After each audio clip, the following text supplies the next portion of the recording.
Hello, my friends. This is not going to be a reading. I wanted to talk for a few minutes about energetic boundaries. I'm aware that some of you are likely becoming more aware of, well, it's usually called the 5D, I guess, a different level of awareness beyond our normal reality, which is usually called the 3D. So, in any case, I began a practice of self-cultivation a couple of decades ago, and along with that came an greatly increased awareness of energy, other people's energy, sometimes even the energy of places.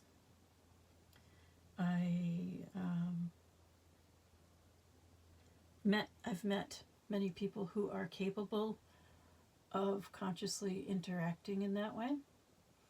They do not have to be in any kind of a real soul connection with you. So there are many people that you can interact with that way. But it's kind of like having a radio and not having, like a ham radio, I should say, and not having anybody else around you who also has a ham radio. So it's like, okay, I have this awareness, but there's nobody I can interact with usually in this way. As I said, I've met many people who I can interact with in that way, but that doesn't mean I always want to interact with them in that way. It isn't always healthy any more than it's healthy in the 3D.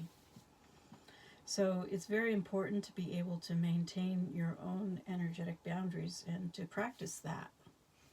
So that's what I want to talk about, practicing your own energetic boundaries. And this isn't really about other people. This isn't about doing anything to anyone else's energy. This is solely about getting to know your own energy, becoming more aware of your energy, basically. So how I do it generally, at least how I started doing it, was I would sit down and do my best to get into kind of a meditative state, and then start to try to feel around for my energy. Where was my energy? Was it going other places? Was it going to other people? And yes, I have children, and I found that my energy was going to my children. And I did not choose to do anything about that. That was acceptable to me. And those kinds of energetic connections change over time as your children grow up. And I don't think that normally there's nothing bad about it, as long as you allow it to fade away as your children grow up, because they become adults.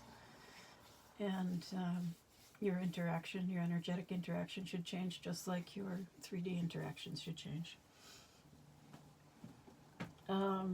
So, anyway, back to what I was saying. Sitting down, focusing, or first clearing your mind, and trying to feel around for or sense your energy field. You're not trying to sense anybody else's energy field. You're just trying to get a feel for your own energy field. And I don't have any words to tell you what that would feel like. It might feel different to other people, but mostly there just aren't any words that I know of. Certainly not any English words that would describe it in a way that makes sense. But if you set that intention and you practice it routinely it could take you months, honestly. I think I did it for a couple of years at least. Once you get to be good at it, it doesn't take long. But getting to that point can take quite a long time. So you should be prepared to practice every day, if possible. It's not strictly necessary to practice every day, but the more you practice, the sooner you'll get the hang of it, and the better you'll be at it. So your success depends entirely on how much effort you want to put into it. If you let too long time period between practice sessions, then you'll be starting over from scratch. That's why it's a good idea to practice regularly. If not every day, then every other day, every couple of days. Do the best you can. So once you get a feel for your energy, try to get a sense of, you will get a sense of maybe it's going other places, to other people. Like I said, to your children, perhaps. But if you do get a sense that it's going to someone else or somewhere else, make sure that that's something that you want. Make sure you understand what's going on with that, and really spend some time contemplating that. If it's not, your young children, because chances are it's probably not a healthy thing. And I don't know if we're getting into soul retrieval here or not. I never thought of it that way, but maybe it is. There's an element of that to it. Because you should start, in my opinion, drawing that energy back to yourself. You want to have, solid's not the right word, but a defined energy field. And you don't want your energy going off other places. I'm told that I have a very diffuse energy field, and it does feel quite large to me. But it's apparently not very solid, comparatively speaking. But that doesn't mean I don't have a defined sense of it, because I do. And you can too, even if you have a more diffuse field. So whatever kind of field you have, make sure you have a sense of the edges of where it stops being you. And make sure you have a sense of where your energy is going off somewhere or to someone that you don't want it to go. And see if you can start to pull that energy back to you. So what you really want to do is have all your energy inside your defined energy field. You don't want it going anywhere else without your permission or without your conscious consideration and agreement. I have not been in a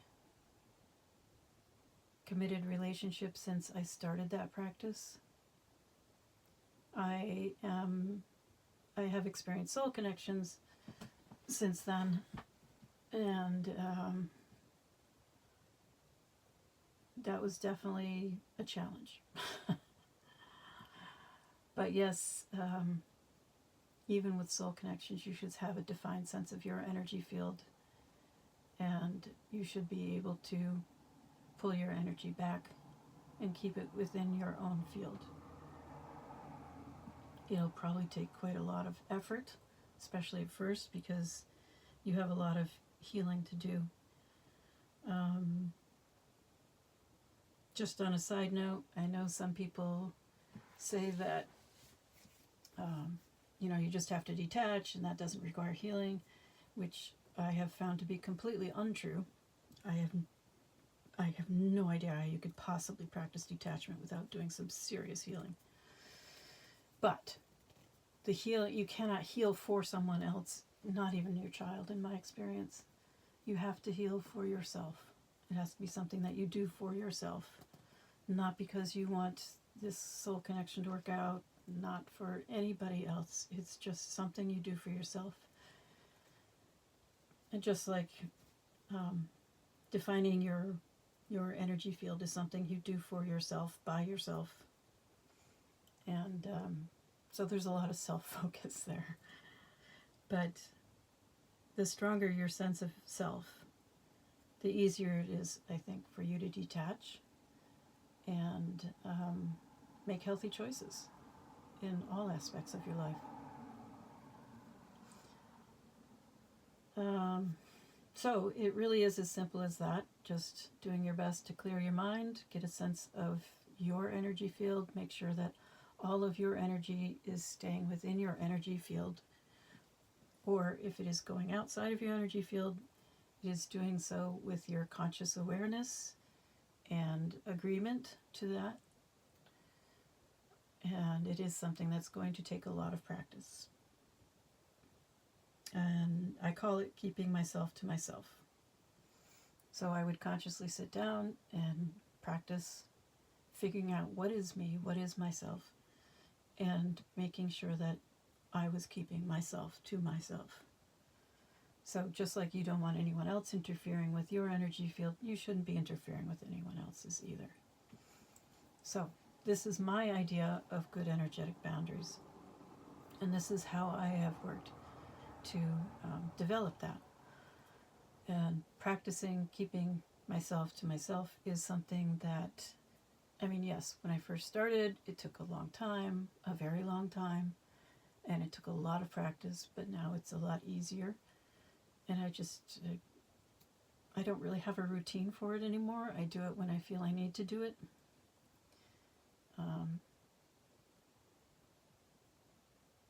But it is very helpful.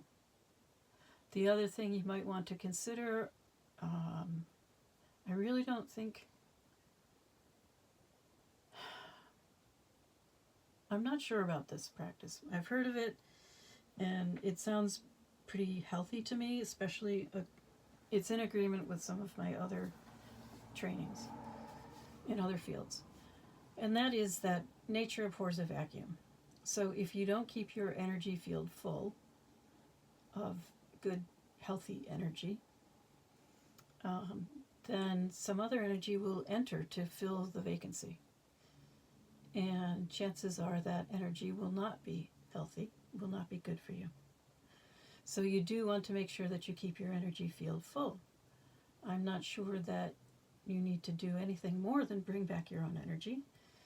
But if you want to practice something like bringing energy up from the earth, taking energy down from the universe, and making sure that your energy field is really, really full so nothing else can get in, then that's something that you might want to consider. Or those are practices you might want to look into. But I don't think they're strictly necessary in terms of the boundaries, in terms of keeping yourself to yourself, as I call it. So, I hope this is helpful to you in some fashion. And if it didn't make sense to you, please do post questions, because this is not something I've talked about very often. I honestly don't remember the last time I had a conversation about it. So I don't know if I'm explaining it in a way that would make sense. And, if you have questions, if it doesn't make sense, please let me know, and I will try to figure a way of explaining it better. Anyway, oh yes, I pulled a card from the Oracle deck. I was kind of on the fence about talking about this at all. So I partially pulled the card to see what the Divine's opinion of this particular topic is, whether or not I should talk about it, what other insights or additions I might not think of. I don't know. In any case, I got number 50 from the Oracle deck, No Place Like Home. Essential meanings: authenticity, coming home to yourself, feeling at home, arriving at a place where you just fit, being comfortable in your own skin. So this card seems to really, really fit in, and I'm guessing that means yes, I should post this, should talk about it. The Oracle's message: home feels safe and secure. It's a comfortable place to rest and create. And yes, keeping myself to myself does make me feel safer and more secure. And it really strengthens my sense of self. Anyway, it's a place that is known and you can call yours. This card signals that your ability to trust yourself and feel at home in your own skin is beginning to solidify as you claim your dignity and integrity, aspects of yourself no one can take away from you. You know who you are. You hold your head high, yet with neither pride nor humility. Instead, you stand as the observer, seeing through the eyes of your soul. This puts you in a position of power and strength. Authenticity is your home. You are safe here in the house of your spirit, and spirit with a capital S. All right, so I think that really sums up or adds to what I was trying to say. The protection message does add a different insight, so I will read that to you. There are times when what is familiar and known is not the best choice. Human beings are memory-driven creatures, and we all look for certainty for what we know, even if the qualities we seek in other people and in external conditions are expressed in unhealthy ways. Avoid being too eager to find home. Choose something unfamiliar and trust that there you will find a new normal that supports your spirit. Remember, if you do what you did, you'll get what you got. Do the opposite of what feels right, even if it's uncomfortable, because what feels right is really what feels familiar, and you will attract and be drawn to the very things you don't want anymore. This time will not be different unless you do something different. So, I don't think that is contradicting the idea that you should spend time getting to know yourself energetically, but it does suggest that it's not going to feel familiar at first. It's going to be a different kind of experience. And the first step, and I guess I sort of skipped this, is to not have any assumptions. Don't have any expectations about what it's going to be like, because you don't know. I don't know what this, if other people do this or something like this, I don't know how they would describe it. I don't know how they would experience it. So I can't tell you that. I can only tell you what I experienced and what's worked for me.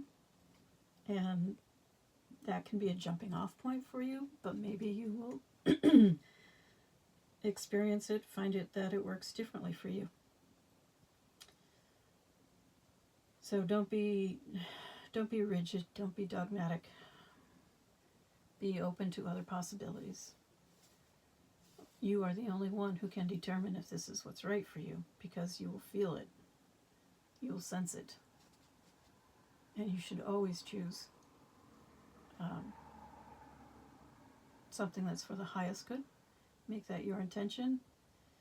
If it is not for the highest good, I think there will be a sense of dissonance, although it might be that it feels familiar as well. If you've come from a toxic background, which most of us have. I read a statistic once that said something like, I don't know, over 90% of families are dysfunctional, so chances of you coming from a toxic environment are extremely high. And obviously that's the norm, not the exception. So don't expect health to feel like like something familiar, because chances are you're not familiar with it. So be open to things that are different, but also practice discernment. And if it truly feels wrong, then step back and look for something different. I hope that this will help you to take better care of yourself. And I hope that you also notice that this is not about other people or their energy. You're not trying to change them. You're only trying to build your awareness of yourself and take care of yourself better. That's what this is about. I never intended to try and manipulate other people's energy through this or in any other way, because that's just wrong. And I hope you don't do that either. In any case, I've gone on long enough about this. Take care of yourself. That's my intention. and I hope we can all be happy and healthy and have wonderful lives. Take care.